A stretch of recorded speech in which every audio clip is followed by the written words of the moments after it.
Hello friends, स्वागत है हमारे यूट्यूब चैनल पे। तो आज हम बात करेंगे उन सभी छात्रों के लिए जो कि बीपीएससी टीआरई 4 के लिए जो है दिन रात एक करके जो है पढ़ाई कर रहे हैं, लेकिन कहीं ना कहीं सही डायरेक्शन नहीं होने के कारण जो है जानकारी नहीं होने के कारण जो है वो 1 से 2 नंबर से जो है चूक जाता है। उसका मेहनत तो बहुत होता है लेकिन वो जो है कुछ नंबर के लिए रह जाता है। वो जीएस पेपर को लेकर के है। आप लोग को पता है 40 नंबर का जो है जीएस क्वेश्चन रहता है। जीएस में जो है क्या पूछा जाता है, कौन से सब्जेक्ट के बारे में पूछा जाता है, कहाँ से क्वेश्चन रहता है, बहुत सारा कन्फ्यूजन होता है। और फिर सही डायरेक्शन नहीं मिलने के कारण जो है पढ़ते तो बहुत हैं लेकिन सही डायरेक्शन नहीं मिलने के कारण जो है अच्छे मार्क्स नहीं उठा पाते हैं। इसीलिए जीएस में 40 में 30 आपको कैसे आएगा और हमको जो है 28 मार्क्स जीएस में कैसे आया है, मेरा स्ट्रेटजी क्या था, आज हम ये सब पे बात करेंगे। तो चलिए शुरू करते हैं कि सबसे पहले जानना चाहते हैं कि जीएस में पेपर कितना होता है, कौन कौन से पेपर से जो है कौन कौन से सब्जेक्ट से जो है क्वेश्चन पूछे जाते हैं।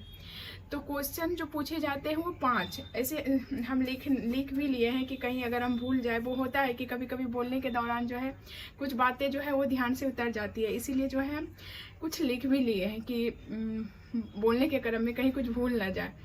तो सबसे पहले बात करते हैं कि जीएस में जो सब्जेक्ट होता है वो 5 सब्जेक्ट से पूछा जाता है। फर्स्ट हो गया history, geography, maths, current affair और साइंस। तो सबसे पहले हम बताना चाहेंगे हिस्ट्री के बारे में कि हिस्ट्री में एक एक करके जो है 5 सब्जेक्ट के बारे में बताएंगे कि कहाँ से पढ़ी। और क्वेश्चन जो होता है वो 8 नंबर होता है, एक सब्जेक्ट में जो है 8 नंबर होता है। तो बोलिए तो 5 सब्जेक्ट हुआ तो 8 पंचे 40, 8 क्वेश्चन जो है एक सब्जेक्ट से होता है। तो आज हम हिस्ट्री के आज सारे सब्जेक्ट के बारे में थोड़ा वीडियो जो है लॉन्ग हो जाएगा, लंबा हो जाएगा, लेकिन आप लोग ज़रूर पूरा वीडियो देखिएगा, ठीक है। तो आप सबसे पहले हम लोग हिस्ट्री पे बात करते हैं। हिस्ट्री जो है, हिस्ट्री में सबसे ज़्यादा जो क्वेश्चन पूछा जाता है वो मॉडर्न हिस्ट्री से होता है। और मॉडर्न हिस्ट्री में भी जो है बिहार से भी 2-3 क्वेश्चन जो है देखने को मिलता है। तो ऐसे तो बहुत सारे यूट्यूब में चैनल है जो बहुत कुछ बताया है, लेकिन हम वही बताएंगे जो सटीक और सही है। बहुत पढ़ने का, बहुत इधर उधर भटकने का, बहुत बुक खरीदने की ज़रूरत नहीं है।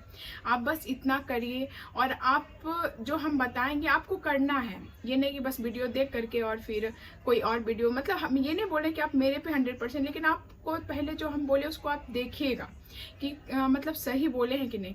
तो अगर हम हिस्ट्री का, सबसे पहले हिस्ट्री का बात कर रहे हैं, अगर हिस्ट्री का जो है आप क्वेश्चन जो है मॉडर्न हिस्ट्री से रहेगा और मॉडर्न हिस्ट्री में भी जो है बिहार से क्वेश्चन रहेगा। तो आप कहाँ से पढ़िए जो कि आपका मॉडर्न हिस्ट्री कंप्लीट होगा। और फिर सबसे पहले तो आप प्रीवियस ईयर का क्वेश्चन, प्रीवियस ईयर बोले तो जैसे टीआरई 1, टीआरई 2, टीआरई 3 में गला थोड़ा सा खराब हो गया है, सॉरी। टीआरई 1, टीआरई 2, टीआरई 3 में जो है तीनों का जो है पहले जीएस का क्वेश्चन देख लीजिए कि क्या पूछा है, ठीक है। और जीएस में जो है तीनों का जो PYQ है, मतलब प्रीवियस ईयर का जो क्वेश्चन है उसको सबको लिखिए आप एक जगह, और फिर ये मिलान करिए कि कौन क्वेश्चन जो है रिपीट हुआ है। अगर रिपीट नहीं भी हुआ है तो क्या वो क्वेश्चन जो है उससे, जैसे कि अगर 1857 की क्रांति से, मॉडर्न हिस्ट्री का बात करें, अगर 1857 की क्रांति से या असहयोग आंदोलन से या जलियांवाला, मतलब कुछ भी अगर पूछा तो देखा जाएगा कि आखिर कहाँ से जो है ये उठाया जा रहा है क्वेश्चन को, ठीक है। तो PYQ आप प्रीवियस ईयर का क्वेश्चन सबसे पहले देखिए। प्रीवियस ईयर का क्वेश्चन देख करके जो है आप सारा देख लिए। उसके बाद जो है आप कहाँ से पढ़िए मॉडर्न हिस्ट्री के लिए, तो हम बहुत ज़्यादा आपको नहीं पढ़ने बोलेंगे। सबसे पहले आप 8 का जो है 8 का हिस्ट्री लीजिएगा। 8 की हिस्ट्री जो है पूर्ण रूप से जो है मॉडर्न हिस्ट्री होता है। उसमें जो है बहुत अच्छे से और बहुत ही मतलब कि टॉपिक को बहुत क्लियर किया है। तो आप 8 का हिस्ट्री, दूसरा आप 10th का हिस्ट्री में सिर्फ आप पढ़िएगा भारत में राष्ट्रवाद। तीसरा या चौथा चैप्टर है, हमको चैप्टर याद नहीं आ रही है, लेकिन जो है 10th में जो है चैप्टर है भारत में राष्ट्रवाद, ठीक है। उसको जो है पूरी तरह से पढ़िएगा। पहले ये दोनों को आप पढ़िए, ठीक है। एक 8 का बुक और एक 10th का बुक, ठीक है। आप ये दोनों पढ़ करके जो है फिर आप जो है एक जो खरीदिए घटना चक्र। घटना चक्र में जो है वैसा क्वेश्चन होता है जो कि बीपीएससी मेन जो होता है, बीपीएससी जिसमें पीटी मेंस सब इंटरव्यू सब होता है, उसका जो है घटना चक्र आता है, उसमें जो है लीजिए और फिर जो चैप्टर पढ़िए उसमें जो है एमसीक्यू लगाइए, ठीक है। आप इतना बस करिए, आपका देखिएगा कि अगर 8 क्वेश्चन पूछ रहा है तो 7 क्वेश्चन तो कंफर्म सही होगा। इतना बस आपको करना है हिस्ट्री के लिए, ठीक है। अब दूसरा हम आते हैं ज्योग्राफी। ज्योग्राफी के लिए जो है आपको जो है 11-12 दोनों का जो है ज्योग्राफी एनसीईआरटी का पढ़िए, या तो आप 9-10 का पढ़िए एनसीईआरटी। और इसके लिए भी सबसे पहले जो है आप सबका जितना भी सब्जेक्ट है, 5 सब्जेक्ट है, पांचों सब्जेक्ट का पहले जितना भी पूछा गया है TRE 1, TRE 2, TRE 3 का, तीनों का जो है सबसे पहले PYQ प्रीवियस ईयर क्वेश्चन को जो है लिखिए एक कॉपी में और ये देखिए कि कहाँ से ज़्यादा क्वेश्चन पूछा गया है, ठीक है। आप ज्योग्राफी के लिए जो है 10th का और 12th का जो है ज्योग्राफी पढ़ लीजिएगा और घटना चक्र भी इसका ले लीजिएगा। मैथ में जो है मैथ बहुत बच्चे का खराब होता है, जैसे कि मेरा भी बहुत अच्छा मैथ नहीं है, प्रैक्टिस छूट जाने के कारण जो है मैथ जो है अच्छे बच्चे का जो है थोड़ा सा वीक हो जाता है। तो इसमें भी जो है आप देखिएगा कि किस जो है चैप्टर से जो है क्वेश्चन उठ रहा है, उस चैप्टर को जो है बनाने का कोशिश करिए।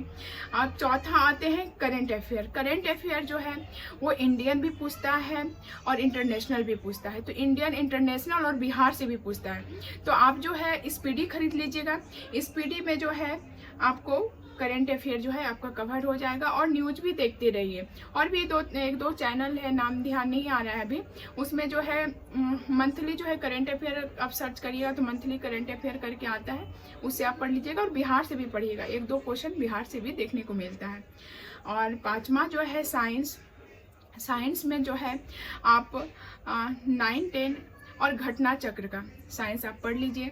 आपका साइंस भी जो है 8 में 7 नंबर जो है 6-7 नंबर आपको आ ही जाएगा।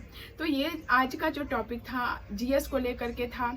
सारे पीआरटी हो गया, टीजीटी हो गया, पीजीटी हो गया, सबके लिए जो है जीएस पेपर बहुत इंपॉर्टेंट रहता है। अगर आप अपने सब्जेक्ट में बहुत अच्छा कर रहे हैं, अगर जीएस में आपका अच्छा नंबर नहीं आएगा तो आपका सिलेक्शन नहीं हो पाएगा। और आप देख रहे हैं कि कितना जो है स्टूडेंट सीटेट हो फिर एस्टेट हो, सारे जो है बहुत ज़्यादा करके बैठे हुए हैं। तो आपको स्मार्ट तरीके से जो है तैयारी करना होगा और जीएस को आप इग्नोर नहीं कर सकते हैं। जीएस को लेकर के आपको चलना पड़ेगा, लेकर नहीं चलना पड़ेगा, इसमें बहुत अच्छा स्कोर करना पड़ेगा। अपने सब्जेक्ट में तो बहुत कोई सब बहुत अच्छे होते हैं, लेकिन जीएस में भी आपको अच्छे बनना पड़ेगा, ठीक है। और नेक्स्ट वीडियो मेरा आएगा, आप लोग देखते रहिएगा। Bye bye.